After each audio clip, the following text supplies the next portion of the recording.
नमस्कार. गुरुज्ञान ज्योतिष क्लासमध्ये आणि मार्गदर्शनमध्ये मी स्वप्नील देशपांडे तुमच्या सर्वांचं सहर्ष स्वागत करत आहे. काही दिवसापूर्वीच पहलगाम येथे दहशतवाद्यांनी भ्याड हल्ला करून भारतीय पर्यटकांवरती हल्ला केला आणि हा भ्याड हल्लाच आपण म्हणायला हवा. कारण अशा पद्धतीनं डायरेक्ट युद्ध न करता मागून मागून अशा गोष्टी करणं, कुरबुरी करणं हे 100% पूर्णतः चुकीचं आहे. आणि भारत यावरती काय ऍक्शन घेऊ शकतो आणि काय घेणार आहे याचा आपण अभ्यास या ठिकाणी कुंडलीद्वारे बघायचा आहे. सध्याच्या ग्रहमानाद्वारे बघायचा आहे. पीओकेवर हल्ला करणार का या प्रश्नाचं उत्तर बघायचं आहे. पहिल्यांदा पीओके म्हणजे काय आपल्याला समजून थोडंसं घ्यावं लागेल. कारण आपला भारताचा जो नकाशा आहे आणि जेवढा काश्मीरचा नकाशा आहे त्याच्यामध्येच हा पीओके येतो, हे मित्रांनो लक्षात घ्या पहिल्यांदा. मग जी हद्द आपली आहे ती स्वच्छ करायला काय हरकत आहे. आणि आपल्या हद्दीमध्ये येऊनच जर शेजारचा जर तुमच्यावरती अतिक्रमण करत असेल, मारत असेल, तर त्याच्यावरती ऍक्शन ही घ्यायलाच पाहिजे. आणि नक्कीच याचं समर्थन सुद्धा बाहेरचं जग म्हणजे बाहेरचे देश सुद्धा 100% करतील, याबद्दल काही प्रश्न नाहीये. तर भारत अगदी तोडीस तोड याला उत्तर देणारच आहे.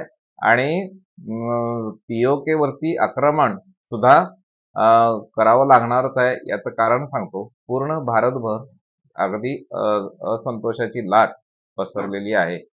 आणि सध्याच आपण जर ग्रहमान बघितलं तर सध्या कर्क राशीमध्ये मंगळ आहे, म्हणजे नीच राशीमध्ये मंगळ सध्या चालू आहे.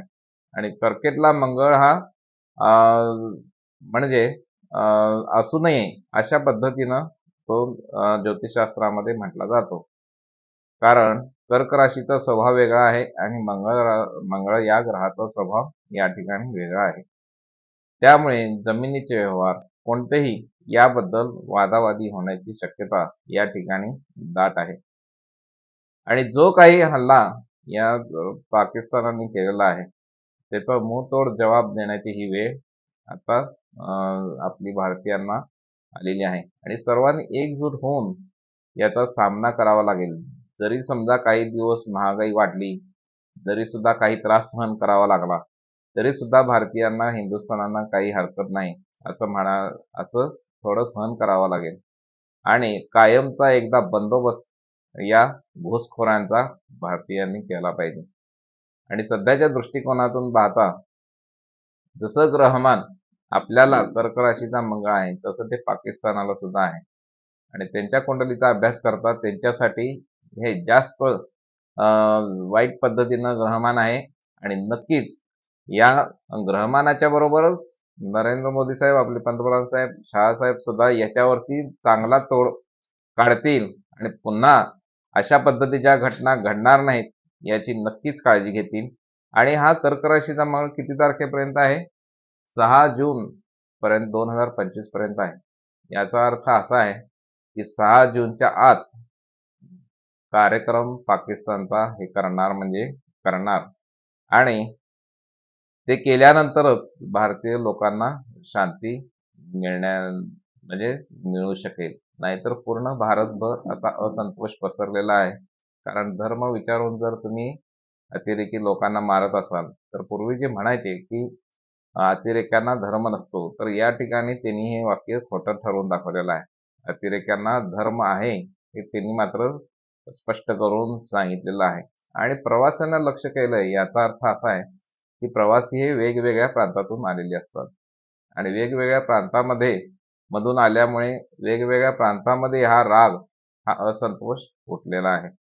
आणि नक्कीच याच्यावरती आता पाकिस्तानच्या नाड्या आवळायचं काम चालू झालेलंच आहे.